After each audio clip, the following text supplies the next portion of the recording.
Hello, Naz. How are you?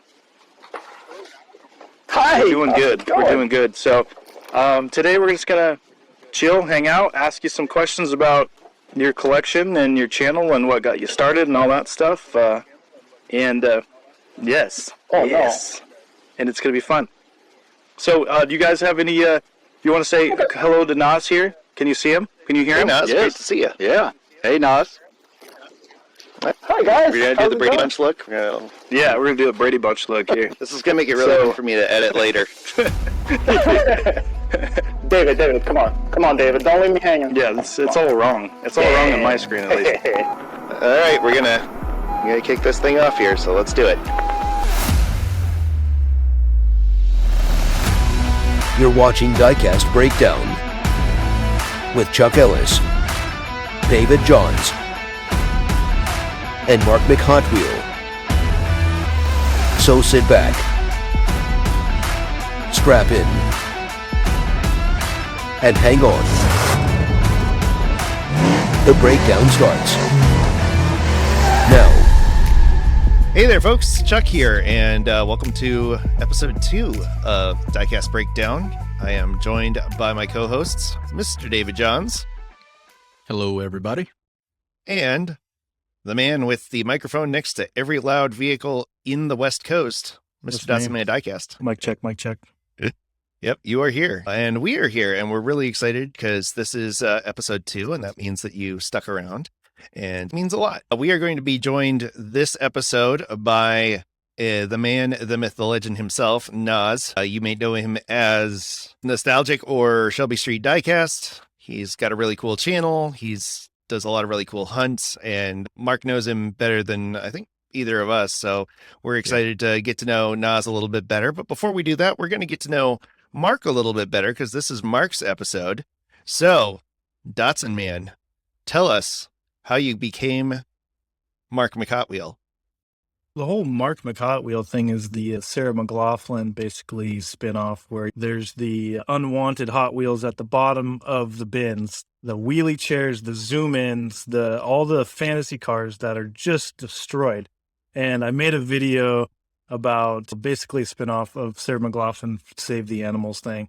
And it's funny because it's true. Like, you go to the store, the death bins, you go to the bottom, and there's just these decrepit, poor, abandoned Hot Wheels. So I called myself, instead of Sarah McLachlan, I was Mark McHotwheel.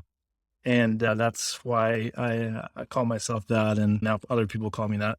Got a shirt and everything. But yeah, I think it's hilarious. I do still grab cars that are unwanted and bring them home, and I do like to send them to people. David has sent me those cars back. I sent him a zoom in. He sent it back to me. He does not want anything to do with the zoom ins, so there's that too. So that's the I real think name. I might have a Barbie camper headed your way too. So. Oh gosh, yeah.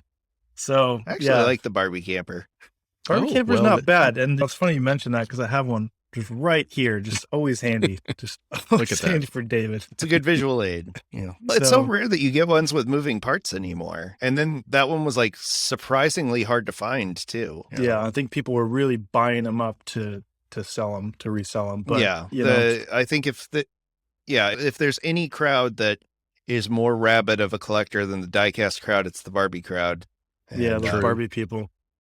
Absolutely. you got to watch those folks. So the moment you get a crossover like that, it's going to be something. So we asked David to turn back the clock. We're going to ask you to do the same. What is your first memory of diecast? It's pretty vivid. It's the hallway at my parents' house, wood floors, racing them down the hallway. We just had a handful of them. I never had anything fancy or a bunch of them. They're all hand-me-downs. I don't think I had any new ones. They were just hand-me-downs from other people. The Baja Breaker was one of my first. Also, split window Corvette that you could adjust, that you could go back up. And I have those Definitely. too. They're up on my display there. I actually did a wheel swap on the Corvette, put some sweet chrome torque thrust 2s on there. And then I put some nice wheels on the Baja Breaker too. But those, just raced them down the hallway, crashed them into each other, mixing them up with the G.I. Joes. And I didn't have a lot of toys, but I did appreciate what I did have. Recently, I found it at my parents' house, a handful of my first Hot Wheels, and I really had a great new appreciation for them. I'm like, these are really cool weighty die casts. And I was like, I'm going to put a clear coat on these things, protect them from getting any more weathering on them. And I'm going to swap the wheels and put some nicer wheels on these things just to then put them in the display case. Love mementos. Mm-hmm. Was there a particular moment when it switched from just being like, these are cool toys to being a collection? Yeah, I would say probably just a few years ago. I would get them every once in a while, either from my buddy that Derek and I are mutual friends with for a long time. He was on our car team. Now, we're actually part of a car team like Fast and the Furious, like guys that get together, that go to shows, that are on a team that we competed, we'd win trophies. And we're pretty much, you joke about family, but we were and are to this day a family. And so when I got into, he would hand me these cars or tell me about them every once in a while. And then I would also pick them up at the store. But then once I got a couple handfuls of them, I started like really realizing, wow, there's some really cool dots and Z's out there. And then I figured out there was a bunch of 510s. So I really got immersed when I figured out there was like all these 510s and all these JDM cars. And just a few years ago, they really started kicking off some really awesome Japanese cars, because I'm a JDM guy. I love muscle. I have plenty of muscle cars. I've had them in real life, but JDM cars are like my jam, like the cool, like Evos, Supras, Datsuns, all that stuff. Very excited about that stuff. Is there anything more important than family? No, there's really not. Per Dom. All joking aside, Fast and the Furious, when it came out, I was just getting my license, maybe like second year into it, if that. It really got me jazzed on cars, just in general, the whole car. So that first movie is the best one-liners ever. We all joke, and I love Fast and Furious quotes. I can do it all day long. And I like to go into people's live feeds and whatever, and I just start the quotes off, and I'll just bounce out sometimes. Just start some Fast and Furious quotes, and then I'll just be like, okay, I'm out. And then they'll just keep it going. Is that when you're not going first and then bailing on the video? Yeah, that's basically when I'm doing that. I usually go first, and then maybe I'll watch a little bit of it, then I'll save it, and then come watch it later. Because either that or right before I go to bed. Because David always posts videos at like 10 p.m. at night, and I'm just like just about to go to sleep. I see a Twice Diecast pop up, and then I'll just hit the firsties, and then I'm asleep.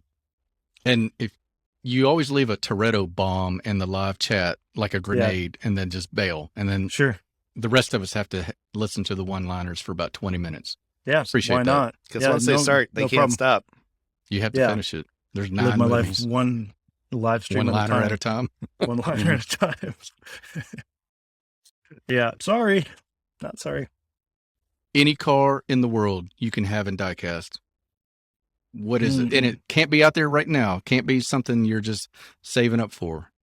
One that you have not seen in a diecast yet. Oh, the one that just doesn't exist in diecast yet? Okay. Well, it's not a Oh, Saturn. you're getting really specific. Yeah, you're getting really Pacific. Yeah, it's not a Saturn. I'll tell you that right off the bat. Not a Saturn. I'm done here.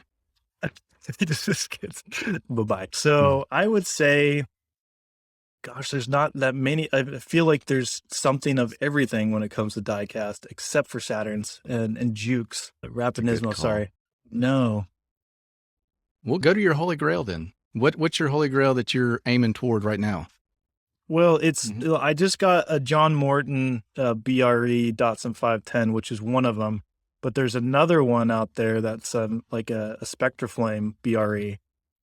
And those, they're high dollar, and they go for, I think, $1,000 to $2,000 for the car. So it's like, when am I going to pay that money? Am I willing to pay that money? Or can I trade or do something to where I don't have to pay all that money? It's unfortunate because the cars that I really truly love, regardless of whoever else likes them, they just are pricey and more rare, the 510 stuff. So I've collected all the basic ones, all the premiums. I got a pretty large quantity of the convention cars and all those, but there are the Japanese convention ones, the Moon Eyes ones, the real ones, Hewitt's ones I have, which are better than the real ones because that's Hewitt's, and he's amazing. And I have both of those. Yeah, I would say probably just that VRE one, the Spectraflame one, because it's a really phenomenal looking car. It's just, it pops. It's got the red that's like a bright metallic red, blue. It just pops out. So I'd love to have that, but will I ever own it? I don't know. I don't know if I'm willing to pay that money, to be honest with you, but I do want it. So if you're at home and you're sitting on a couple of those, because I'm sure there's someone out there that's just got a drawer full of them, send one Mark's way. Yeah, just send it. Just put it in the mail. Remember, Mark was down with just put it in 510s. one of those plain manila envelopes. No need to package it nice. Just shows up all busted up. Yeah. Yeah. So would you say you were 510s before they were cool? I was 510s before they were cool. A lot of my buddies were all 510s before they were remotely cool. So I've had six 510s in real life, 6, and I've had probably 4 or 5 Datsun Zs. I've never owned a Datsun truck yet. I would like a little 521. I like the older ones. And I even owned a right-hand drive Z at one point for a short time when I was in college, and it got towed away because it was at my apartment complex and it was really hideous, and they just towed it away one day and I didn't know where it went. So Type a F in the chat, folks, for that one. If you had to pick your top 5 favorite castings, and they can't all be 510s, you can have one 510 casting. Perfect. What would they be? I've got them ready for you, actually. Not that I knew what this question was going to be at all, not remotely. But I don't prep for the show at all. We just go in blind. No prep. Just it's all on the fly. Marty McFly. Off the cuff. So I'll start with the 510 because I can. This is the OG basic car. First 510 basic car that came out. So of course I gravitate to this. Blue is my favorite color. It matches my beautiful blue eyes. That's why I'm wearing this shirt right now. It's just a good look for me. And then here's one. Here's one I just did a wheel swap on not that long ago because I have handfuls of these 102 cars. So there's my 510. That's the only one I'm going to talk about. I knew you guys weren't going to allow me to go pick a bunch of 510s because you guys are haters. And we want to give people variety. Variety, yeah. Then we have this little Majorette R35. I just love this car so much. I will give credit to David fully for getting me into the Majorettes. In fact, I think he got Derek, Honest Diecast, into it, and I was hearing some buzz about Majorettes, and I was like, what's a Majorette? What the heck is that? And then I found out they're Hobby Lobby, and now they're showing up like where else, maybe like Target. And that GTR was one of the surprise castings of 2021. That thing is amazing. When I found out they have moving suspension on these things, I really appreciated that. Doors open up. The detail inside is really good. And then we've got a hood that pops open as well. So I like that kind of stuff. So yeah, that's definitely one of them there. I did pick 2 GTRs because we already talked about, but I do love this Liberty Walk R35 as well. I not talk about that. And whenever I see them, I grab them. But I've yet to do a wheel swap on this, but it definitely needs a little bit nicer wheels. So that would be another one. That's a basic. Then we've got, I think Chuck likes his American cars and everything too. So I love 55 gassers. So I don't know if you guys know about that about me, but I love all gassers. So whenever I find a good gasser man, watch out. Plug your nose. Yeah, I love this one. This one's out of the case, the 50-pack case or whatever. So I think I purchased that online. I did not buy the case on that one. And so we've got gassers. I do love gassers. Of course, it's blue. This is the only car that's not blue. And this one was a gift from my buddy Kirby at Curb's Garage. I didn't know it existed until he sent it to me. This is from, I want to say it's 2011 or so, and it's a Porsche 935. Just the car in general I love, but the color combination, I love it. I like that orange and blue and like light orange on it. So the old school I think black that's walls. 5. That's it. Those are them. And then since Porsche, I'll show one more because I can, but this is the RWB, the Silhouette edition, the black one. And that's one of my favorite castings of all time as well. I do love RWB with a passion. I will own one day. So is that one that you polished? Yeah, that's the polished one. Well, before we dive too much further into the episode, we're going to take a moment, just kind of go around the table and see how everyone's doing. What are you finding out there? You got anything exciting that you brought in lately? I had the pleasure of finding a couple packages in my mailbox from subscribers on the channel and gifts from folks. And I just wanted to show you guys what is out there. Check out X Car Toys. If you're like me and you like funky castings. This is Vladimir Putin's limousine with the Russian flag on it. I try and collect all the evil dictator in diecast. So we are up to a lot of them. Let's just Hopefully put it like no that. Putin people listening to the show. Probably not. Hey, if you're a diecast fan, we've got room for you on the bandwagon. And check these out, guys. A lot of automakers put out their own diecasts. So these are Subaru dealership exclusive diecasts that a buddy sent me this past week. Just love them because they're not everywhere. You're not going to find them anywhere other than at a dealership. So that is a place. Anything on the back of the cards? I'm curious. You guys need to check your local auto dealerships. It doesn't tell you who made these. I think these are just a generic diecast maker, and they are. Okay, so if you're 3 years old, you should not have that. So you should not have that. Okay. You'll definitely eat it if it's in your hand don't at that age. eat that. Sometimes you have to ask the parts department to order them, and they pull out this ancient catalog that nobody's opened in 5 years, and they find a product code that usually won't work. But when they call the main hub, they'll get those for you. Oh, cool. Yeah, David's that guy. Like, oh, here he comes again. He's gonna have us order some weird. He's walking right through the showroom, back through the do not enter thing, right up to the parts department. Yeah, he just comes up and taps him on the shoulder from behind. They're like, oh! He's like, hey, yes, it's even better when you walk in like this, talking, filming. Like, yeah, they love that. It's always a good vibe right out of the gate. We do recommend that you ask permission before you start shooting footage in places, but sometimes forgiveness is easier to ask. I did get a box, and that just David just reminded me. I'll do pretty much just a quick. I'm not going to unbox them completely, but I'll show you what I just got Datsun related. And I've been waiting months and months for these, and I got them from One Stop Diecast, not a sponsor, but I've been waiting. They were on a back order, so I was about ready to pull the plug on it and say, give me my money back, but they finally showed up. This is exciting, folks. This is live. Yes, it is. So we've got these little mini GT. These are the Sung Kang Han cars. These are actually, he helped design the car. And then here's the other one. There's two of them. So one of them is orange and one's red. And I'll do a video on my channel, but there are chase cars that come in these. I don't know if you guys know this, but there's chase cars. And man, that would be cool if I got one, but I'm not holding my breath. So I did get those. So you guys are the first to see those.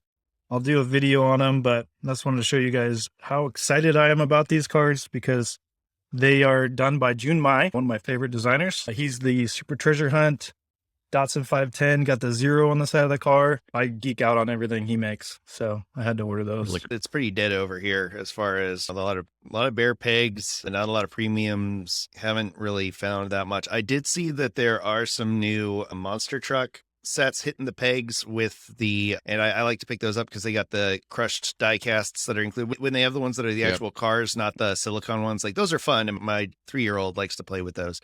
But I have this unhealthy obsession with those included crushed diecast cars. The fact that they were purpose made are already crushed, but that they actually, they didn't just take a design and smush it. It's got breaks in the body panels and stuff. It doesn't look like when you take a plastic car or when you take your diecast car and smush it and the doors all just smushed the same way because it's one piece of metal. It looks like different pieces of metal. I did some graphic design favors for one of my neighbors. And he has a garage. He was like, I could pay you, or we could go back to my shop and I could show you my diecast collection and you can pick out what you want from that.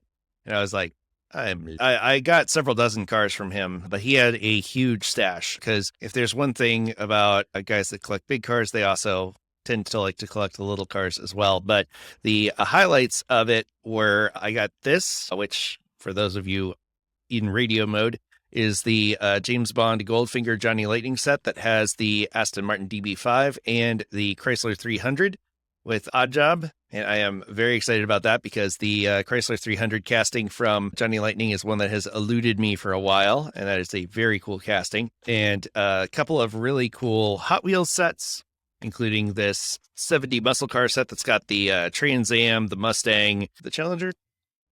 Yeah, Challenger, and the Super Bee, which is my favorite Mopar that is not mine. Those are cool. It's not a 64 Valiant, which Still no 64 Valiant diecast. Nobody has made a 64 Valiant diecast yet. Come on, Hot Wheels, get on it. And this is very cool. This is a 30th anniversary red line set from 1998. It's got the Nitty Gritty Kitty, the Heavy Chevy, the King Cuda, and the Light My Firebird. Just a really nice set. And they did some detail work on the engines. It's funny because all of the engines are the same engine, which is a Hemi. So the Camaro's got a Hemi, the Firebird's got a Hemi, and the Cougar's got a Hemi. And he had not one, but two of the Papa John's Firebirds, which I have no real affection for Papa John or his pizza necessarily, but You don't? I do love this little pizza delivery thing on top. Johnny Lightning also did a Chevy Citation that was a pizza delivery vehicle, and I love that. There's a Ertl did another Chevy Citation.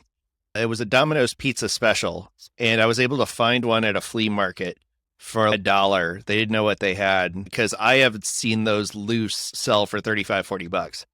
And so that was a really cool find because they're really hard to find because you could only get them at a Domino's Pizza in 1982 or something. Let me ask you this, Chuck. When that guy said you can come pick out some cars out of the garage, did you know he had that collection in there? I knew he had some because I had been to his shop before, and he has this upper loft that I had been in one time, and I remembered he had a bunch of Mercury Cougar stuff. So when he told me, oh, you can come, pick some diecasts, I figured he'd have some Mustangs and stuff and Cougars, and that would be it. But he had a surprisingly decent collection. I got a couple of M2 66 Chargers. They're one of the M2 project car Superbirds, a few other fun stuff. But these were the ones that I was like, oh, this is really cool. And I'd actually been passively looking for the pizza delivery Papa John's Camaro for a while, just because I like weird utilitarian cars, and a pizza delivery is something that almost never pops up. You get taxis and you get fire trucks and police cars all day. I have a serious question, Chuck. Is that Papa John's car a scratch and sniff? No, unfortunately. Although, one of the things that I've loved getting more into this community is finding out I'm not the only one that sniffs the Hot Wheels. Like that loves that smell of a new Hot Wheels car. I don't think he sniffed it yet. Not a good one.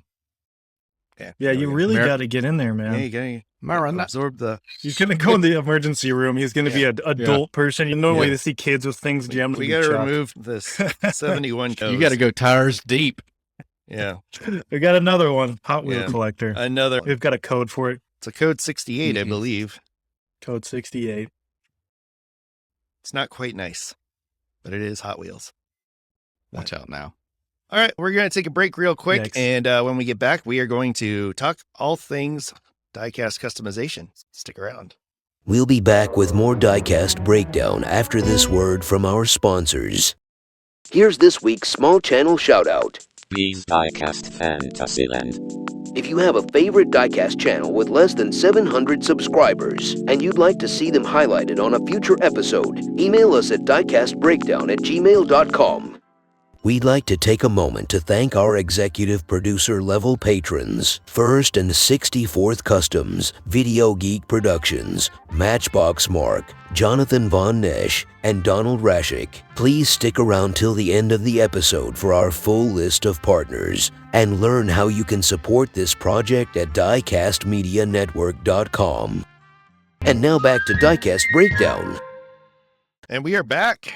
We are talking today about diecast customization and getting started in that. Mark, you're going to get us started here. Take us away. We'll just go over the basic ones today. We'll get into more detailed ones. I'll probably have Chuck go into more detail in one of our other podcasts. But there's a few things. And of course, if you're going to drill a car apart, you're going to need some drill bits. So the ones that I use size-wise are, we've got a 11/64th one here. This is a little DeWalt one here. For those that you can't see, I use 11/60, a little bit bigger one. That's the initial. That's the second one you use. The other one is a smaller one. It's a 1/8, and you start the hole with that, and then it centers the second one, and then you can drill out the rivet and pop that car apart. So next tool I usually use, these are cheap little tiny screwdrivers, and I love these guys. Magnet on the end. And these work really well for popping the cars apart, or you can use a pick tool or whatever. But these, you can buy a lot of these things on Amazon for just a couple bucks. I have like 40 of them. They're just everywhere. So there's those. I use these vice grips, these little vice grips. You can basically, if you're snipping axles on the car and you want to take one wheel off and put a different kind of wheel on that axle, reuse an axle basically, you'll use this, the end of this little vice grips to crimp the end of the axle so that the wheel stays on. That's one of my go-to ways. It's not the most refined way, but if you're starting out and you just want to pump out some wheel swaps, that's a great way to do it. Then we've got basically these little pliers here, these little snippers to cut basically the base. So you can cut the little, what do you call that, guys? The little, I don't know where the axles are. Oh, the in little there. tabs, Is all there the axles. The little Yeah. tabs. Yeah, Yep, the there you tab go. axles. I don't know if there's a technical term, but so you'll snip those and then you can pull the axle out, pull the wheels off and swap those out. These ones I got at Hobby Lobby, I believe. The ones from Harbor Freight, they break real quick. Just an FYI. I will buy stuff from there, but certain things don't work out very well. So there's that. You can use some bigger snippers too here, but these ones you have to use a bigger card. They don't get in the small spaces. So have those for backup. I will what else add, we got here? I have seen several people do this now especially with the plastic based cars, to loosen up Mhm. those tabs. If you take a lighter and if you're very careful with this, warm up. you start it up and just for a second, just wave it over those tabs and then you can pop it right out. Nice. Yeah. For the plastic ones. Yeah. So some of us probably do plastic bases. I'm a snob when it comes, I don't do too much modifying with plastic bases. I usually try to use something that I can swap out with a metal base or just use a metal base, because plastic bases are just not that much fun to mess around with. So I usually just destroy those and just take them off and I snap them. No, I'm kidding. I don't do that. Then we've got basically for details on things. If you're trying to put some taillights on there, headlights, all that, side markers, you've got these little paint pens, little markers that you can get at Hobby Lobby, Michael's, wherever. And those are really nice to have. And then a nice little detail brush here too. I got this one, I think, at Hobby Lobby. But really fine tipped, so you can get the headlights or markers or anything. See, David, Nice to have. they also make cars that don't have lenses already on them. They do. I don't know. They do. I have no idea what you guys are talking about. He's so confused right now. For those of us on a budget. No, just kidding. Yeah, that we can't afford $40 cars one at a time. So we're not all ballers like you, David. And then you got a little X-Acto knife type of deal to, I don't know, you'll need that for 1,000 different reasons. I don't even know where to start for that, but you'll scrape extra paint. Sometimes just getting the axles out, you can use that if you're just trying to get a little bit more space. Basically, that's about it. I do a lot of polishing. So I've got one of these little Dremel tools, and this is a cordless one, which is nice because nobody likes the cord, draped around, and it's just nice to have. So it's got a little end here, rechargeable, and I've had this for a couple of years now, I think. And it's a Chicago, it's Harbor Freight, cheap, and it does the job. So yeah, it's nice to have a Dremel tool for things. For me, the Dremel tool sure. is key. That is a tool that you will use for years and years, and you don't have to use the brand name. We all call it a Dremel. It's a rotary tool is the official generic term for it. I will say one of the coolest things that I've done with mine is you have the default base that comes with it that you loosen it up and they fit the same 1/8 inch bit inside that all the stuff has.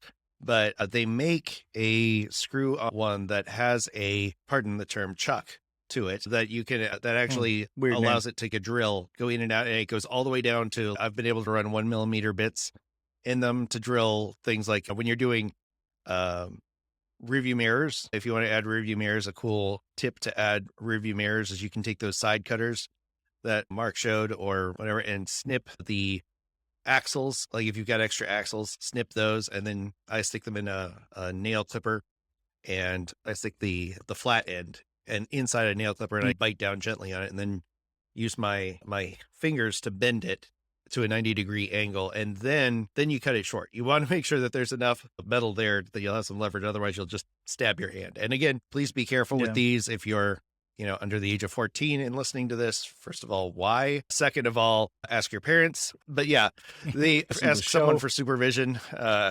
or whatever, or be safe. I put myself in the hospital, stabbing myself with an X-Acto knife in the finger. It was only a few stitches, but I will, for the rest of my life, not have feeling in the underside of this finger because of that. Oof. So that was a lesson learned for me. And I had been handling X-Acto knives for years. And I got careless. I was learning how to use a 3D printer, and I had cured it before I cut the supports, which never do. You cut the supports and then cure it. And I didn't pay attention. And when you don't pay attention, you get sloppy, and that's when you make mistakes. But with going back to that adjustable chuck on the end of a rotary tool, that is really cool for using small bits, which you're going to use a lot. I highly recommend variable speed rotary drills or rotary tools, because if you're doing significant modifications like cutting plastic, especially, you're going to need to be able to speed up or slow down depending on what you're cutting through. Yeah. But yeah, that is when we were talking about this topic, I was like, the number one tool for me would absolutely be a rotary tool. Then we've got one of the biggest things if you're doing painting is the stripper for the car. This is probably your safest bet. There's also aircraft grade stuff that's pretty caustic. This citrus strip is much better. It's still pretty effective. I like it. I did use some aircraft stuff, and it's pretty nasty smelling, and it's just this is better, basically. I like to use it. So you can put it in, basically dump some of it in a little like mason jar. This says Hot Wheels don't use or don't drink. I didn't write that on there yet, but don't drink this stuff. It's not good for you at all. And so you can just basically do that. Usually if you put a cap over it so that it doesn't evaporate, get hard, you can drop the base of the car in there, and basically you'll get this product. This is after you basically hit it with a brush or a wire brush on the Dremel tool to get all the paint off of it. But basically that's a very important part. And then you've got alcohol. I have this in a little grill thing, and I just squirt it on things to clean. Basically, you don't want grease. You don't want debris. If you're trying to get a good prime on that, you don't want grease. You might even want to wear gloves. Yeah. The number one thing with paint is the prep, and using a good stripper like citrus strip or the aircraft stripper. I prefer the aircraft stripper because I like it quick, and I have a garage that is well ventilated, and citrus strip is great if you have the time. If you're like me and you've committed to a build and it's the night before, and that helps out because you can have it off in about 5 minutes. But don't forget about it, because I learned it will hit the diecast really badly if you leave it in the aircraft stripper, whereas citrus strip, it's very safe. As far as there's no VOCs, there's no stuff that's going to get the air and get in your lungs. The big thing for me is making sure the body is clean before you do the primer even, because then you're going to end up with areas like where your skin, if the oils in your skin have touched it, where it'll be easy for the paint to lift. Or if you're doing SpectraFlame, you'll end up with fisheye, which is what happens when you've got like an imperfection in the paint, and usually caused by the oil in your skin, and that causes a weird fisheye effect under the SpectraFlame. So yeah, those are some really good tips. But alcohol works really well. I will also use brake clean if I have some, because it's basically acetone. Nail polish remover works in a pinch as well. Basically anything that evaporates very quickly, like alcohol or acetone. But again, acetone is way more dangerous to work with than alcohol, so make sure you're in a well-ventilated area and you're wearing protection. And let's remind everybody, Mark, like when you're using rotary tools, any power equipment, you've got to have some eye protection. We are working with metal. Those filings Protect fly those off. eyes. You don't know where they're going. Safety first. You'll catch one in the eye at some point if you don't wear safety glasses. And those are shards of metal that just are going around. Like, this isn't metal, but it's going around real fast and then shoots right in your eye. Then you don't want to lose your vision. Wire wheels, especially the cheaper ones. Because those things will fling everywhere. And I have had them embed themselves in my forehead before, where they've flown off, and I'm like, what is that? And I pick it out like a stray hair. It's really weird and not fun feeling either. So safety first. Protect your eyes, protect your ears. Make sure that you are not cutting near any delicate electronics like your computer.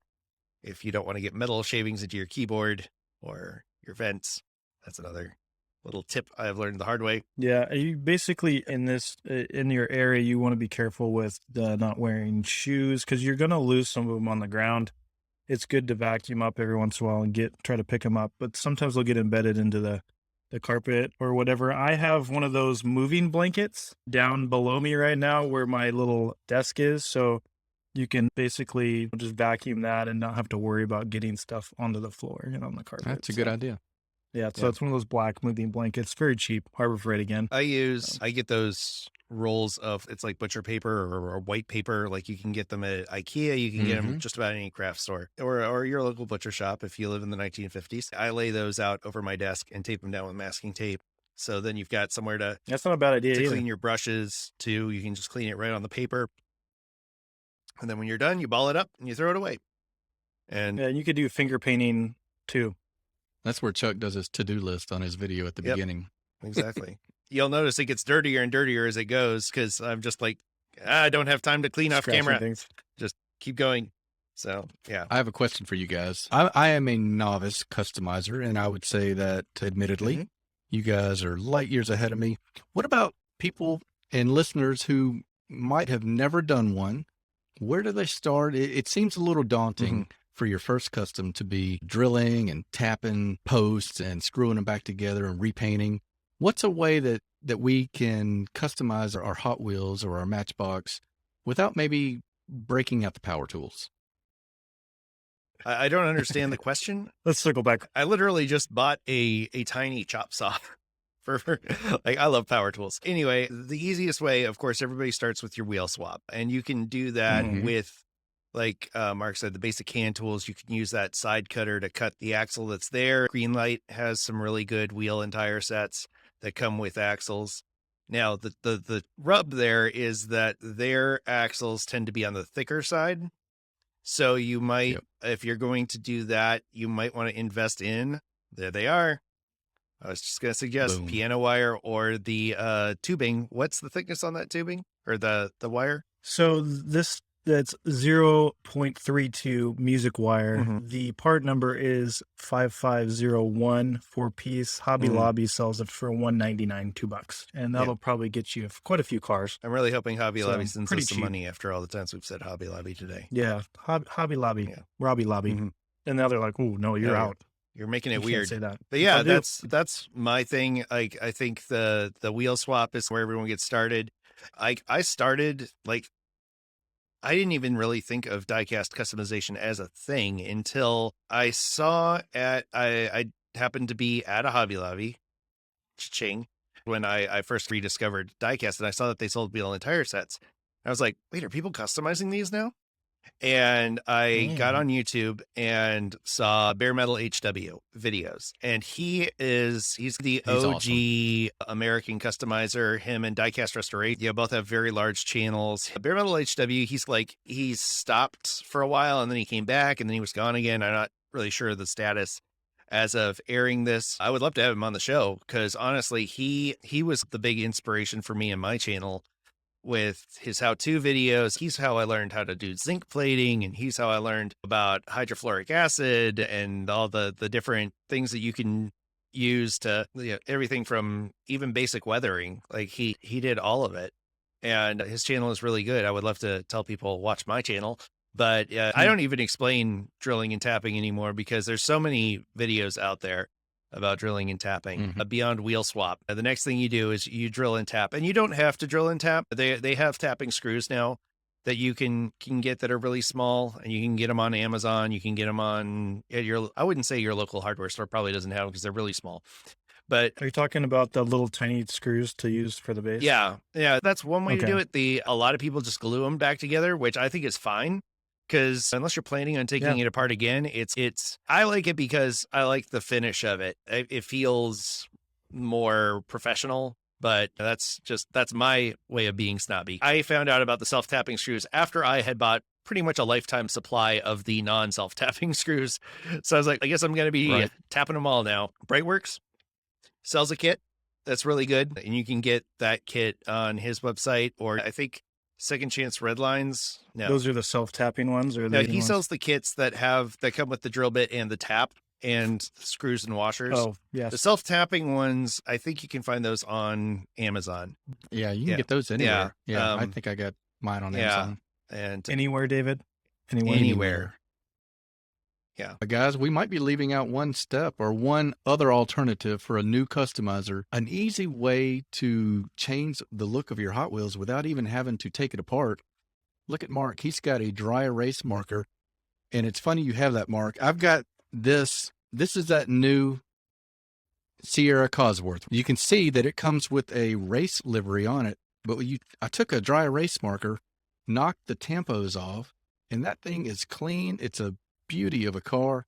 And that is also some of those wheel sets that Chuck was talking about that you can get at Hobby Lobby. Hobby Lobby. This is a green light Ford set that goes perfectly with a Ford Sierra Cosworth. So before you start drilling, get a dry erase marker and clean up, make it a nice, clean street car. That is so rewarding. The tampo removal thing, that is actually really neat. And the reason why, and I'll get a little sciencey here with the tampo removal and why a dry erase marker works, is because a dry erase marker, what makes it dry quickly is there's acetone in that ink.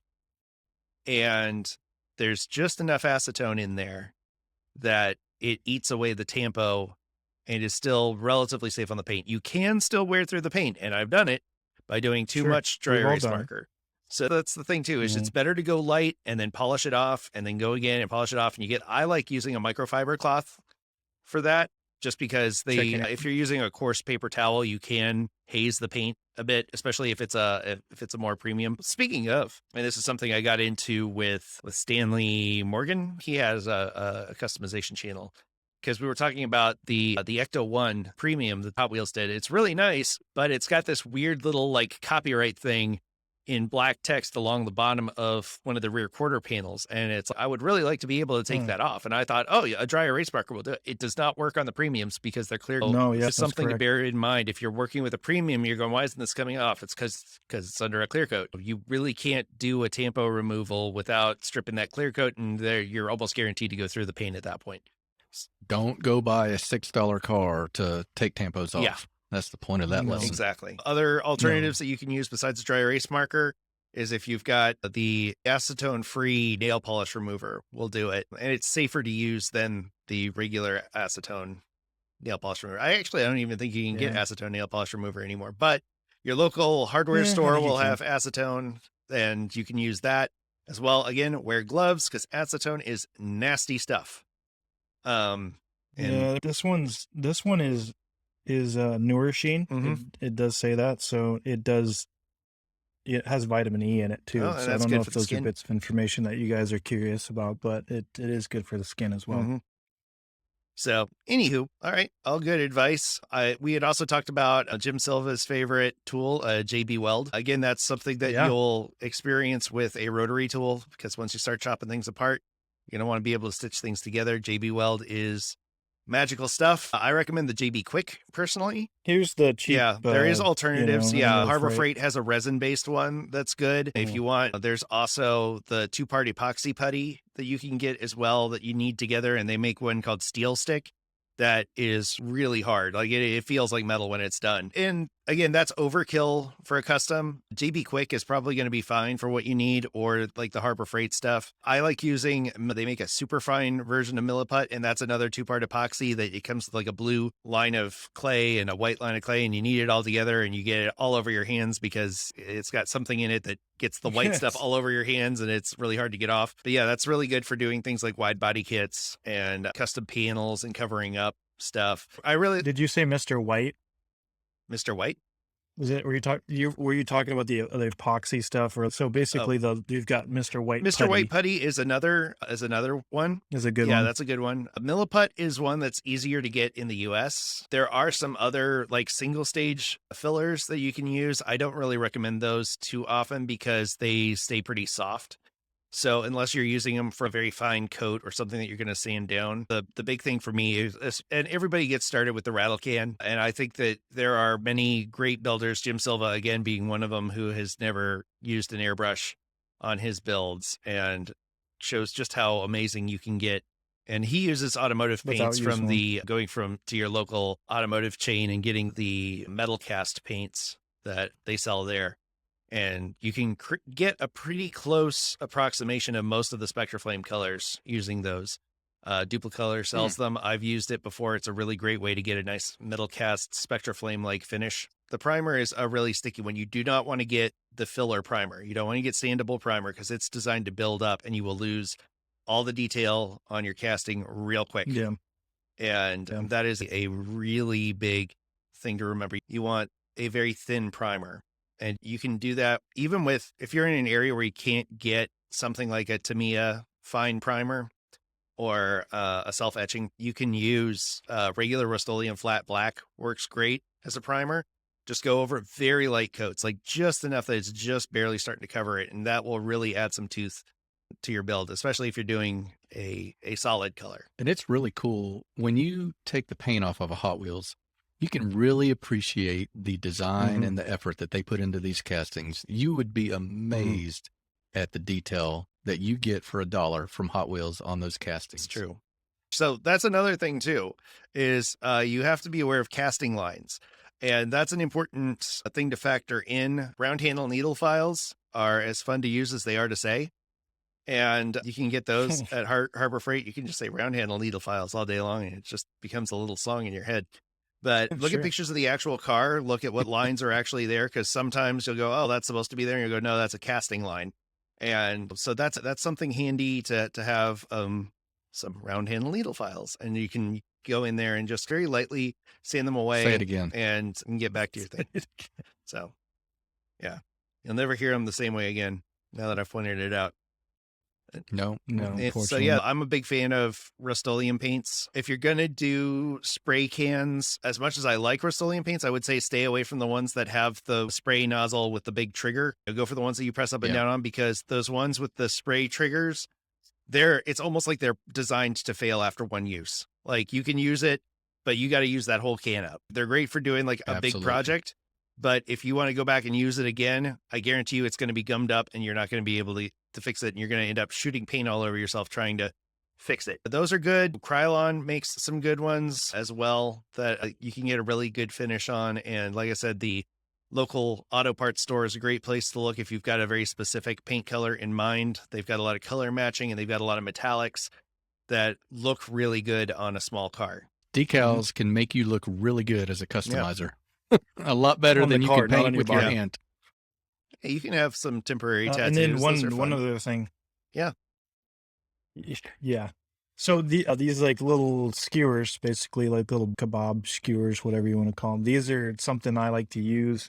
Use these with, generally if I'm using a paint pen and I want to get some really fine details, I'll put it in. Basically, you can rip this off of a card, just reuse it. Basically, it's plastic. And then you just dab in there, and then you can get these tiny little spots that you need to for side markers or taillights or just to fill things in. It's really nice to have these, because then once you're done with them, you can clean them off for a while. Once they get worn, then you can chuck them. You can what them? Those are really nice to have too. You can chuck them. How dare you, sir? How dare you? I said good day. I said good day. And you can get those at like Dollar Tree as well, like your local dollar store. Yeah. Toothpicks are really good for that as well. And you can also use a toothpick or a skewer to, if you're doing details and you get a little too much somewhere, the gut response that you will have is, oh, I've got to get this off. Resist that urge, because that is a really good way to wreck the rest of the paint job. Let it dry, go back in with a skewer or a toothpick and very gently rub away at it, and you will rub it right off. So that's a good tip. And once I learned that, it saved me having to repaint quite a few cars. So I was like, oh, I can just rub this off. The Maltao, a chrome pen, is an amazing tool. If you want to get some really good chrome details, those are available at your local hobby store. And I'm not going to say the name because I'm tired of saying that name, but you can get it there and you can get it on Amazon or you can get it at a lot of places. Those are handy. They're $6 or $7 each. Just be careful, because it will run on you and you'll get it on your hand and you'll think you got it off your hand, and then you'll leave a big old chrome thumbprint on your car.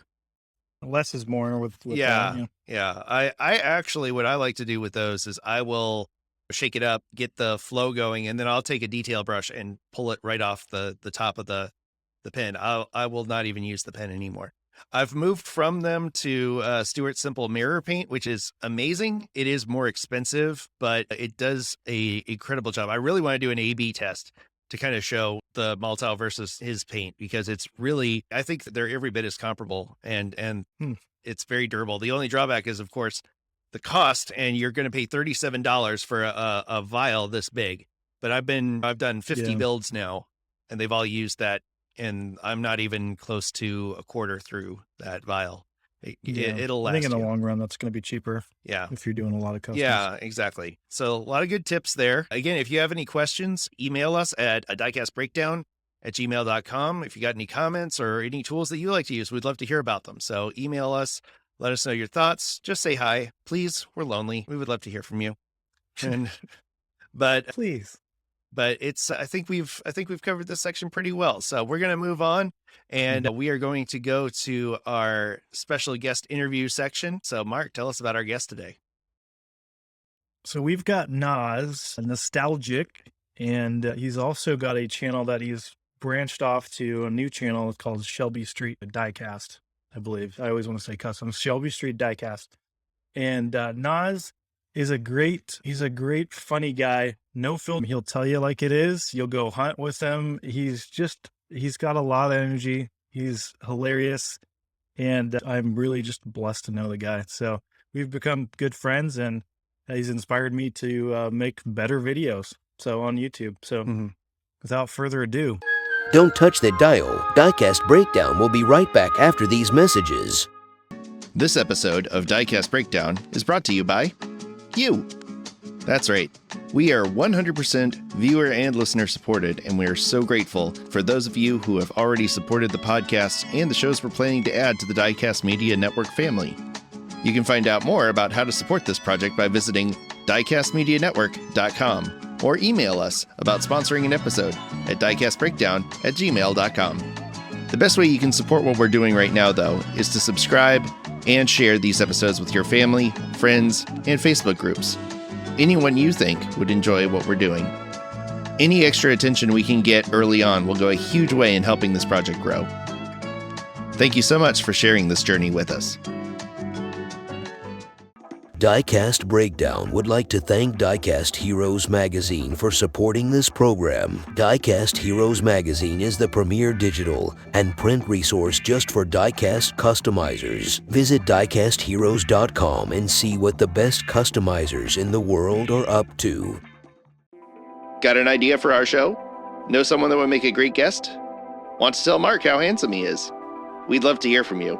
Email us your ideas at diecastbreakdown@gmail.com. And now, the thrilling conclusion of this week's episode of Diecast Breakdown. Naz, you are one of our first guests on here on the Diecast Breakdown. Congratulations on we're figuring this out as we go, but we're having a lot of fun doing it. Yeah. So welcome to our video podcast, my friend. Definitely. Thank you so much. Honestly, this is really cool. I've been telling everybody today, I'm on a podcast today. What's a They're podcast? like, what? Okay, good for you. Yeah, it's not like anyone can just put these things together. It takes 10, 15 minutes of work at least. What got you started? I know you collected a lot of other things, but what drew you into Hot Wheels? Oh gosh, that's gonna take. Yeah, I'll try to make it short, but honest. Yeah, I'll definitely. My dad, man, of all people, when I was growing up in Ukraine, not the Ukraine, remember? Get rid of Ukraine. The. It's like saying the America. But anyway, I was growing up there up until 10 years old, and honestly, every time my dad would go somewhere on a business trip or whatever, he was also, back in the day, he would go and build like habitats for humanity, which is like these days, it's not the same company, but he would go to Africa, or after Chernobyl, he would go and build homes for people that don't have them or whatever. He was also like an art director and stuff, amongst other things. So every time he would come back, he would bring me either like a Hot Wheels, or once he went to Amsterdam, brought me like a whole box with just 1/64 scales. So every time he would come back, I'm like, ooh, Dad's coming back, and he would have stuff for me. Ever since that, I got addicted, and that's what I do. Started collecting. Then I slowed it down as we go in life. First, you're like, oh, let's shift my attention on college and whatever happens there, or stuff like that. So keeping it PG. And when I came back from college, I was doing YouTube for a while with showing how I collected vintage toys and stuff like that. I still would collect Hot Wheels, like I would pick up Back to the Future stuff, things that I really liked. And about 2020-ish, I guess, it was 2019. I was doing my vlogs where walking and talking type of thing. And I was like, you know what? I really miss Hot Wheels, and I'm all about Fast and Furious. And I was like, I'm going to start collecting Fast and Furious premiums. And that kind of brought me back. And let me just show you the first thing that brought me back because it's important. Hoverboard from Back to the Future. And this thing actually hovers. It's on magnets. Wow. Look at that. That's crazy. Just look at it, Look at it, sir. God, yeah, after that, I was like, I caught the bug again. So I started going out, getting them. I was like, let's just get premiums. Then I lost my way, started getting those, and that's it. Now I'm actually getting rid of the stuff at the flea market, my main lines. I'm refocusing. I'll go over that in a little bit here. That's one of my questions. But I think I remember you got that hoverboard not that long ago, right? Last year and a half or something like that, or 2 years? Yeah, actually, because of 2020, this was supposed to be like some kind of Comic-Con exclusive. It comes in a bundle with a bunch of other stuff. And since that got canceled, it got turned into Amazon exclusive. And I got lucky. There was only like 500 of them or something. And I got one. Did you rob it from someone or push a little kid down and grab it from them or anything that you need to tell us? Oh, of course, me. Push that kid down. Get out of my way, child. This is my toy. No, I was just on Amazon and I'm like, Back to the Future. And this pops up. I'm like, a hoverboard? Yeah. So... You Bojo, hoverboards don't work on water. I know that you're trying to, some of us start getting crazy, and David and I have talked about this. The collection gets really big and out of your control. Like, you're like, I don't even know what I have anymore. I know that David has downsized from a couple thousand down to what, 400 or so? Now, approximately 400. Yeah. So I think that's a really cool thing. I want you to touch on that because I think some of us get overwhelmed and collect too many things. So just go ahead and touch on that, Naz. I'm touching your heart. So I started a little bit before I did my 7,000 subscriber giveaway thing. So I started sending stuff for free to people, trading things, selling things for cost or less, just to get rid of it. I got into the whole minimalism movement, but I'm not a minimalist by no means. I'm a collector, so I can't possibly be a minimalist. But I'm inspired by it. And I really don't want to live in a pile of expletive deleted. I'm like, dude, I want to have a clean house with a proper display. I always wanted that. Like, I'm not knocking on anyone who builds up floor to ceiling. That's beautiful. I always had that with Power Rangers, Megazords, and robots. I collected all sorts of things. And I would do that. My whole room would become that. So yeah, I can't do that no more. So that's what I'm doing. So during the 7K, I did 12 prizes and they won stuff. Sorry, I'm having trouble talking. We all do. I need to calm down. I was at the market this morning, guys. Selling more Hot Wheels. So I've been meeting a lot of people, talking about that stuff. But anyway, so yeah, that was the whole point. It's not about the money that's got spent. It's already spent. What do you want? Like, it's gone, man. Let it go. If I can sell something, I sell it. Yeah. And that's it. My goal is clean, good-looking collections in cases. I'm currently, I'm not as advanced as these gentlemen when it comes to collecting. I still have, like, shoe boxes and bins of stuff because I got into it to be, like, a customizer first. So I was just like, anything I can because anything could be a base.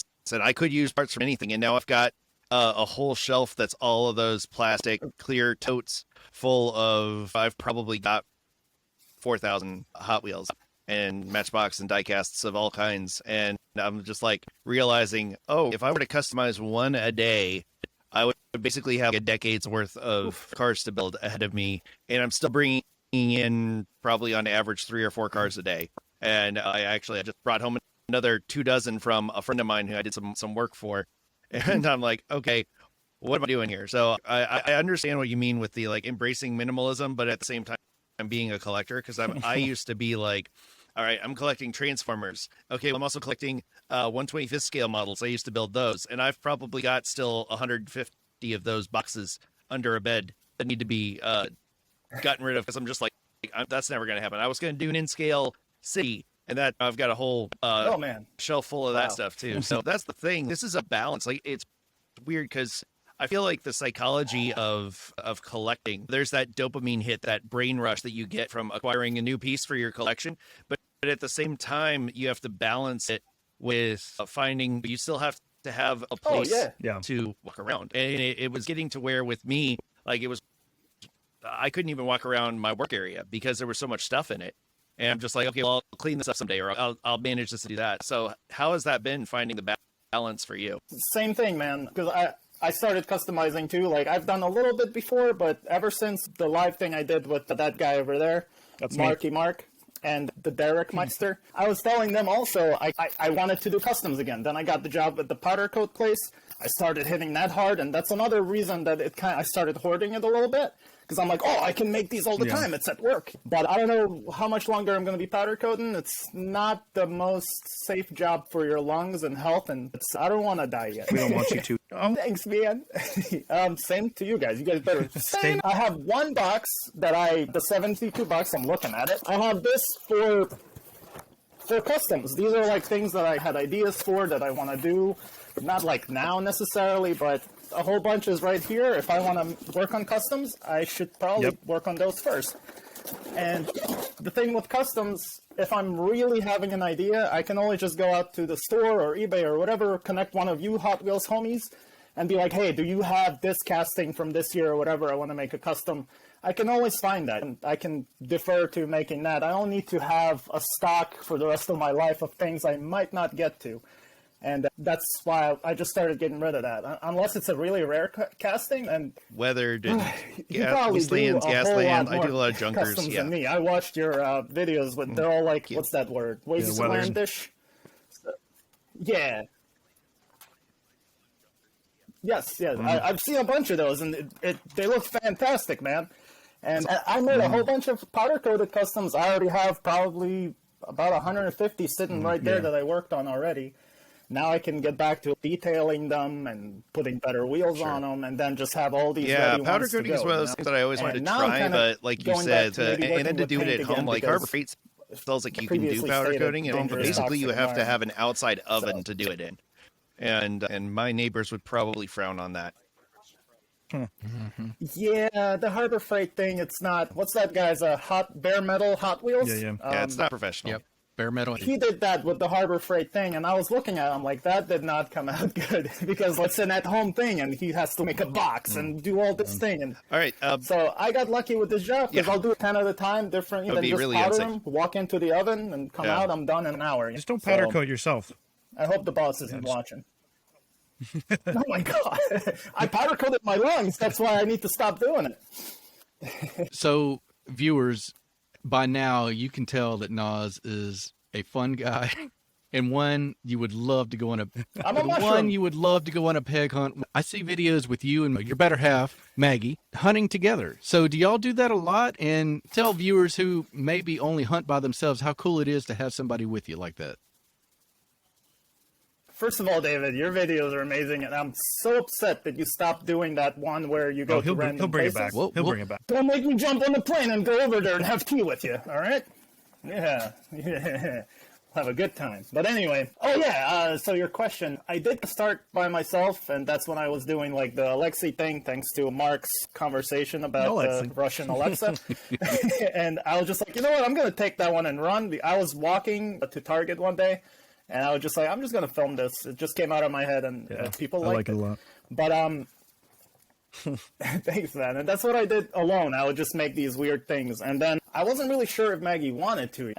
But usually I filmed it by myself because I was like, I don't know if people want to see. So, like, we would actually go to Target often when we would walk, or we would just go together. Like, my girlfriend there, some people get turned off by that. They're like, I just want to see you make goofy sounds, make me laugh. But I was like, hey, you know what? Maggie will make you laugh. Like, she's goofier than me, damn it. Love Maggie. Absolutely. So we really have fun together all the time. So I was like, what the heck? So I just started bringing her along, and she wants to come along, which is amazing. And it's a lot more fun. And then I did all that stuff, the shelf flippers with Andre. We did all those. Now there's like nothing left under the shelf, so we're like... You have to go to different locations across the world. Yeah, but we already did. We went like to New York. We different like out that way, and eventually, you know what? It became popular on YouTube, not just by us. We didn't invent the shelf flipping thing. I invented Shelf Flipper's name, copyright 2020. Looking under shelves, people have done that for a while. Just it was a secret. But anyway, that's different topic. So yeah, it's a lot more fun with friends, but you can always make it fun by yourself because I can get different ideas in my head if I'm alone. I can be different, goofy. Right. I can make different jokes. Has Maggie gotten to the point like Kimber where she can pick out like desirable cars for you and she like knows what she's looking at? Mustangs. Because that's the ultimate test. Yeah. She has, man. We've been collecting them, and she knows exactly what castings they are. Then she knows that I'm all about the Datsuns. That's how I found Mark.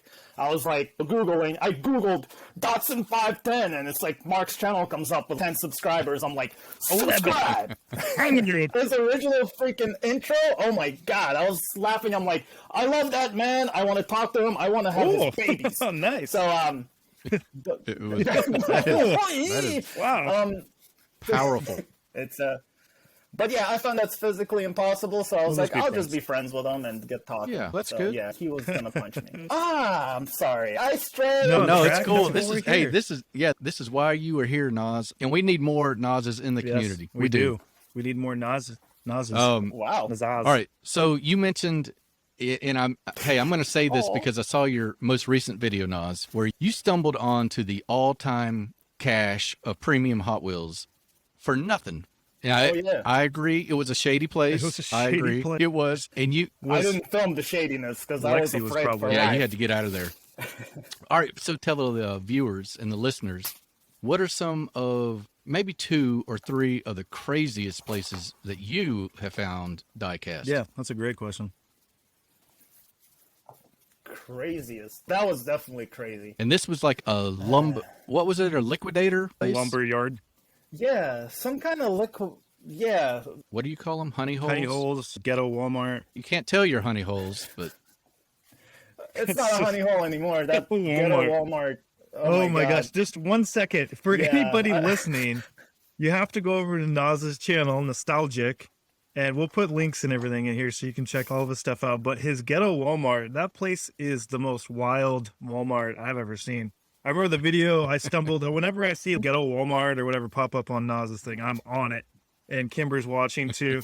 And there's like people on the top of shelves like dancing, and there's like stuff just all over. It's just straight chaos, and it gives me like it's like a great anxiety attack. I'm like feel good, I feel scared at the same time. It's a good feeling. It makes you feel alive.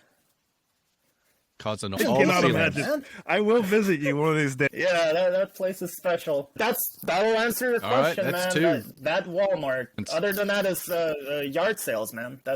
Yard sales are strange because you walk up, you never know who's selling stuff. But they're the best Yeah, because they are they're cheap. And then you can always offer them like, how about $1 for this 400 cars? And they go, no, but I'll take $2. And then you go, yeah, not quite. It was my grandsons. All these red lines and I don't want them. $2. I'm like, Oh, my $2. no, I don't do that. Okay. Right. I highly encourage you, like I just said, guys, to check out Naz's channel because there's so many different channels of diecast. Everybody brings their own thing. Like, I got a funny thing going on. I love Datsuns, yeah. David, he is into Chinese Passats, Communist Party, locomotive trains and limousines, Putin. And then you have Nas that's just into everything, and he's just high intensity and funny. And his channel is so funny, and I love it. And I love you, Nas, so much. Man. I hope I'm also No, informative. none of with that. the No, funny. let's not get crazy. I tried to bring Let's not get knowledge. crazy, Nas. No, definitely informative. Okay, I'm sorry. He does. You can check out his Shelby Street Diecast channel where he shows you his customs, how to do customs. I believe you have some tutorial videos, don't you? Kind of basic tutorial videos. Okay, which is important. There's actually going to be Okay, more that's of those awesome coming because up. I think a lot of us get in this mode to. I think Chuck was just talking yesterday. There's already a ton of tutorial videos out there, but I think we forget that people that come to your channel, they don't know anything about that stuff, nor maybe they haven't even thought about getting into that. So I think that's important, and I appreciate you making some more tutorial videos because the people that you bring over. And if I want to learn something, why not learn it from Nas or Yeah. Mark? Like, that's a really cool way to learn something when you can add in that entertainment value as well. So props to you guys. Maybe I need to watch some of these videos, tutorial and learn videos? how to do this stuff. Yeah. Yeah, I think Nas, you can attest to having a huge channel and then starting a new one, Shelby Street Diecast. So tell us a little bit about, I'm just going to go right into that question. Tell us a little bit about how that's going for you, if it's frustrating, what's the balance like posting on both channels, because I wanted to touch on that. Yep. Talk about the grind starting that second channel. Yeah. The grind. Thanks, guys. So initially, the grind now with both channels, it actually makes it easier for me having Shelby Street, because I wanted to not necessarily separate. I'm still going to do Hot Wheels stuff on Nostalgic, but I wanted to do like the hunting video stuff and the arts customs. Like I'm going to do a base swap with these two Skylines. Yeah, and that's a good tutorial video. Because I really like that. There you go. There's the video right there. It doesn't matter. It's your idea. Just film it. It's gonna make it easier because now those go there and there's an audience there. I would have to say it was easier to start growing the smaller one because of my nostalgia. Because I'm like, hey everybody, go over there. So whoever's really into Hot Wheels went there. But yeah, the grind is rough, man. Especially when you have other jobs and you have to balance all that out. That's why some videos aren't as fun as others. Like, before I got this job with Andre, with the powder coat, that's when I was making those more fun videos where I would like have a little dialogue, have the other characters or whatever, or travel somewhere for a day or two. Now it's, there's a job, now I have to like figure out other things, so it takes more brain power to figure out how to make these videos, even if they're just me going and pointing at a shelf. And Mark, I think both of you guys mentioned, it's really about the YouTuber. That's the whole thing, YouTube. It's about you. We can all make a video of us going to Target and film something, but the whole point is so people watch for you.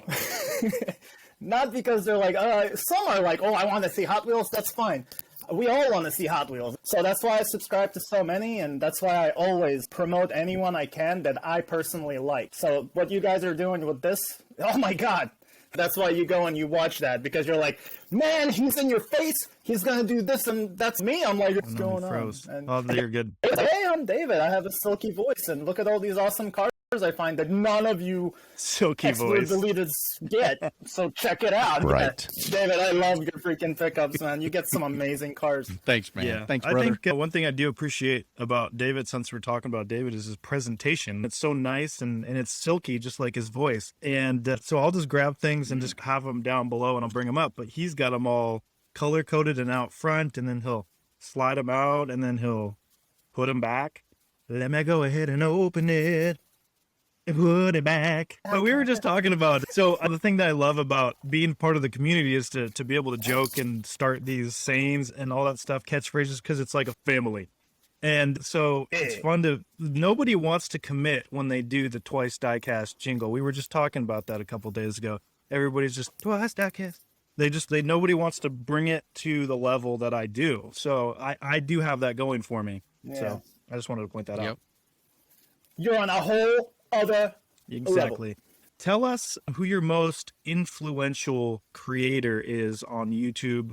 Was what kind of someone that you looked at and drove you to do things, maybe spend more time or do things differently? Okay, I'll do one that's not diecast. It's 10 Hunt. He's an artist. I absolutely love him. When I started watching his channel, I was just like, oh my God, but that was pre-Hot Wheels. So that would be him. Hot Wheels, the first, like I mentioned, bare metal Hot Wheels. He doesn't make as many anymore. I don't know what's up with that. Recently. But yeah, he's like David. He has a special voice. He does things that's really cool, really peaceful, like chill. And he's showing you exactly what he's doing. He shows you how to do it. And his end result is fan-freaking-tastic. Right. And so, yeah, him, Bare Metal HW, and something Resurrection. Diecast Resurrection? Diecast Resurrection, yeah. Yeah, I love that, man, dude. So those two were my first Hot Wheels things, and they inspired me, and then I went crazy. Other than that, collecting, it would be the Game Chasers for video games and stuff like that, and other retro channels like that for pop culture toys stuff and video games. Maybe, guys, Yeah. maybe we need to start a campaign on this podcast to get Bare Metal HW back into the booth making videos. His stuff is too good. I agree. Yeah, we had. All right, it starts Yeah, here. it's we had. There's another guy recently, and I think I was talking about it, David. The guy in Australia that had the huge collection. Cool. Yeah, My I Hot believe Wheels so. life? Yeah, he stopped about 7 months. Yeah. Yeah, I watched he was him like he religiously. came on like strong. Like he came in and it was like his collection was like mind blowing. Like the stuff he had nonchalantly taking out these cars that are my holy grails and like, yeah, I've got this one too, and I've got it looks like a store in his downstairs room. Yeah, that's him right there, and that's called My Diecast Life, right? Sorry. My Hot Wheels Life. So yeah, I think there's already a My Diecast Life. My Hot Wheels Life. He's in Australia. We need to blow his page up. Go to his page, spam him. Yep, My Hot Wheels Life, and he's missing a shirt in that picture. But I have one too, a couple shirtless pictures. I just haven't posted them yet. Kimber gets real weird about that. You know why Yeah, Mark likes him? 5'10". Because Get him in touch. Yeah, so if you guys know him, then hit us up. Let us know. Let's get him going again. Let's get these videos up again, because I was really his intros. We all have at some point done some sort of downsizing. You've already touched on it. It's something you're maybe in the thick of it right now. When people consider selling at flea markets or whatever kind of sale situation, like, what are some of the headaches? What are some of the experiences that they need to know about before they commit to, say, renting a booth at a flea market? those of you that don't know, I've sold at flea markets with my dad, like, pretty much my whole life. But definitely for the past, like, 25-ish years. I'm old. We would always do it together. My dad was all about, like, antiques, antiquities, fine art, stuff like that. And he would go out and, hunt that stuff down and then go to the flea market, and then big cheese fellas from New York would stop by and purchase stuff from him. And that's what he loved, and I loved it too. But then, like, I got into more pop culture-y stuff, and I started doing that. With flea markets, honestly, if you have stuff that's really valuable, cherish that, protect it if you're taking it to sell at the market. Maybe get a shadow box or some kind of case that opens with a glass top or plastic top, because kids walk up to things, kids grab things. There's also adults with a child's mind, I'll put it that way. What? And they'll be like, oh, what's that? And, oh, okay, oh, wow, look at this. Oh, I don't like that. You don't want that. It happens. Or, like, you'll leave something on the table and someone will walk by and knock it off the table. I used to have a beautiful crystal vase. It was like $200. I was like, oh, I'm going to sell it. I picked it up for like $10. And this lady walks by and pulls up her, Purse. handbag or whatever, knocks it over. Doesn't even say sorry, keeps walking back. I'm like, ma'am, like, at least say I'm sorry. I'm not going to make you pay for it, but say something. So that happens a lot. There's a lot of ignorant people there. There's a lot of ignorant people in general. So protect your stuff. Definitely separate things. If you're going to sell, like, stuff cheaper, like for $1, put everything that's $1 on one table. So it's simple. Like, people are like, how much is this? Like, everything on that table is $1. That table, however, ask. Yep. Or price things. And please don't, like, hesitate to let people haggle with you. Let them talk you down. Start your prices a little higher so that they feel like they won. It's those little strategies like that. But protect your stuff. Don't be too... I'll give stuff away sometimes, especially if kids walk by or something. They're like, Mommy, can I have it? And they're like, how much? I'm like, that's like a $10 thing. They're like, no, sorry, honey. I'm like, here you go, kid. Like, whatever, man. Can't buy love, man. Just be there early. Make sure to go to the market before you want to sell there. Maybe go a Sunday before. Scout it out. See how it goes. Look at how people are selling stuff. Walk up to other people that are selling the same stuff you want to sell. Ask them. Don't be like blunt. Oh, how much do you sell stuff for? No one wants to tell you that. It's competitive. You're selling stuff. But just realize if you're getting rid of stuff or you're there to make money. If you're there to make money, you're a reseller.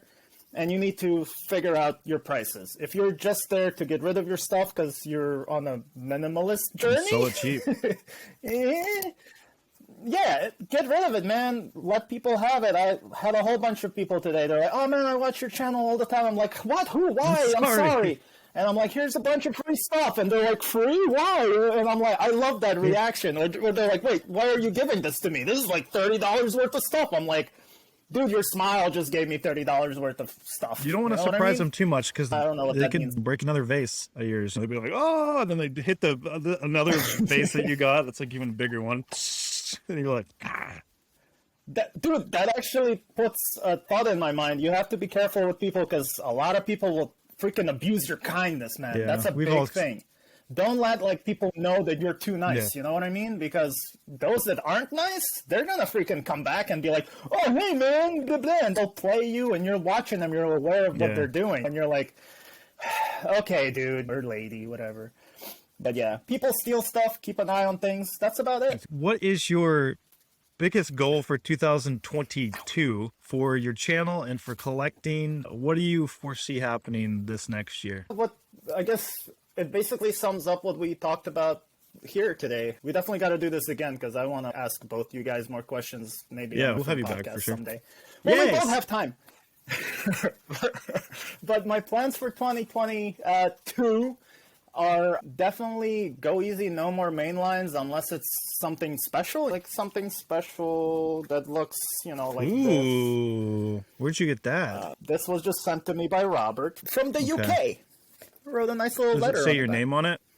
He's like, I'm the creaky boy. Does don't it know say what your that name means. on it? Because I'd like that. I'm gonna come steal it. I'm gonna come steal it. Oh. No, if he makes, does he make those? Does he draw that? No, it's some kind of weird, really high quality print. Like just the car. Can you see just the car yeah. shine? Let him know that I want one of those. It's really high quality print. I'm keeping it in this expletive deleted thing so I can frame it that thing's soon. sweet. And Derek, some might know him as Honest Diecast, is sending me this particular Ooh. casting. And I think you have this casting, right, Mark? I have the 71? every basic casting, and if you need, You Sorry! I cannot need- believe you didn't ask me to send it to you because I will send you anything. Dude, you shut your mouth. You sent so much to me. You give so much to me. You support me so much. I don't want to ask you for nothing, dude. Like, I'm done asking anyone for anything. And that brings me back to your question. In 2022, I don't want anyone sending me nothing unless it's a customer, something personal, a letter, a custom, whatever. That's what I want from people if they want to send me something. My address isn't plastered anywhere for anyone to send. They'll have to do some work also. I want to do way more helping, like Mark, you've inspired me as well to do more beneficial things for the community. I always shout people out. I always support people. I'll send them super chats Yeah, or we whatever know I can that. do. I definitely enjoy shouting people out, like channels that I enjoy that I think they're doing something good or have something to offer. I'll be like, check them out. Starcat, that's it, Diecast. Flying. He's a valiant. Flying. That's it. What was that? I saw it fly. Was it a valiant? I I don't know. So yeah, I'm gonna stop making jingles in 2020. I'm starting in 20. That's gonna be something I stopped doing. But no, there's gonna be more tutorials on my channel. Maybe not even tutorials. I'm just gonna work on something and put the camera at what I'm working on. I'll be like, look at this is how you do this. Or when I did like the supers opening them. There's going to be more of my actual art stuff that I'm going to show off. I'm going to do way more trips to where I go to either cons or just something pop culture-y, nostalgic, diecasty. I'm going to document more. And I'm also, biggest thing that I'm going to try to do is breathe and bust out my good camera. I've made a lot of good films with it.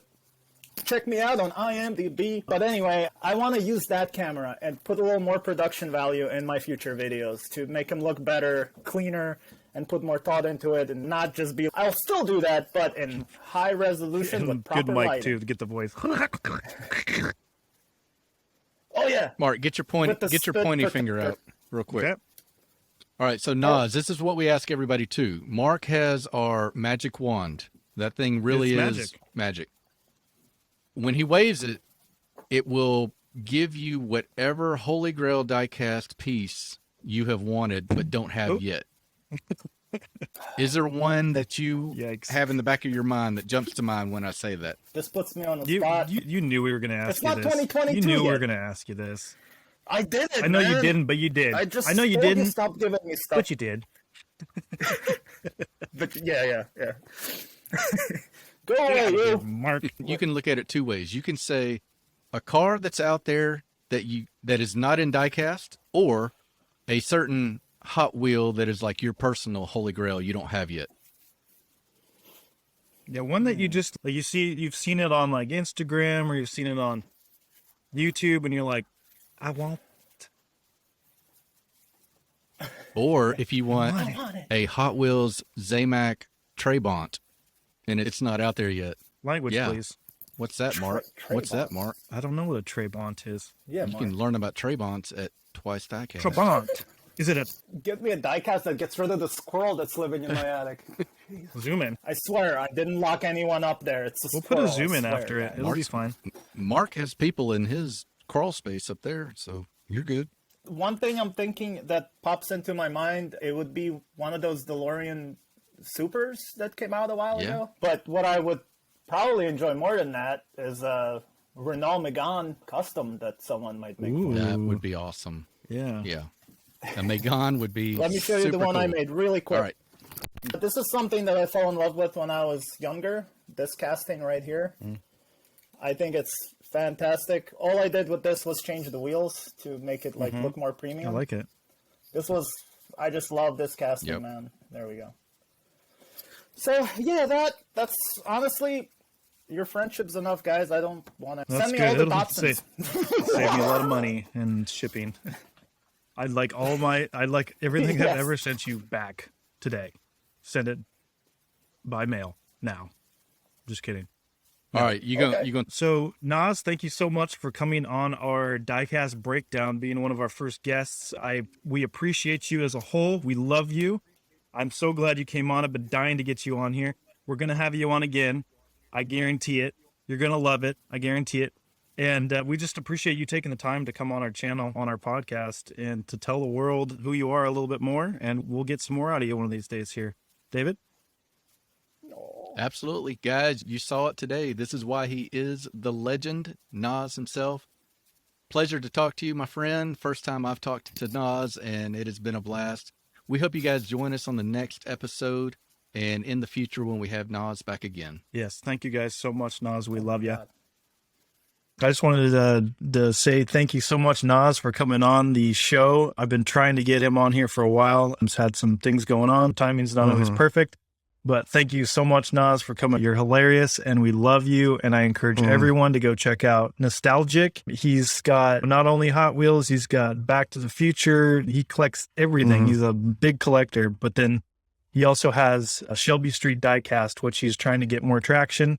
He does a lot of powder coating and customs, and you need to check it out immediately. No, I agree. I love his videos, and I like that he does a little bit more than just diecast as well, because it's kind of nice to see what else is out there.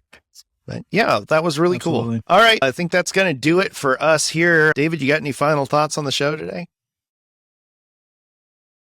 Keep juking. I love it. Absolutely. Keep juking.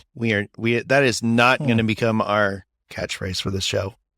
All right, let me take I'm this just one kidding. time. I'm just kidding. Yeah, that was a bit, David, but it's okay. But yeah, that is. But seriously, that's not going to become this. No, that'll be like our blooper Sounds like reel or exactly. something. Famous last Yeah. words. Keep juking. I don't know. All right. Keep juking indeed. We have had an absolute delight bringing this show to you today. It's always great to catch up. We've got a lot more coming very soon. I am so excited about it. Be sure to subscribe if you're watching this on YouTube. Leave the comment, do all the stuff that helps tell YouTube that this is something that is worth your time. It means a lot to us. Rate us 5 stars on your favorite podcasting app. And of course, if this is valuable to you, please tell a friend. And so that is the best way for us to grow this channel. So again, thank you so much for your time today. We will do our best to earn your time again on the next episode. Until next time, take care, have a great day, and we'll see you again real soon. See you guys. See ya. Stay fresh, cheese bags. There you go.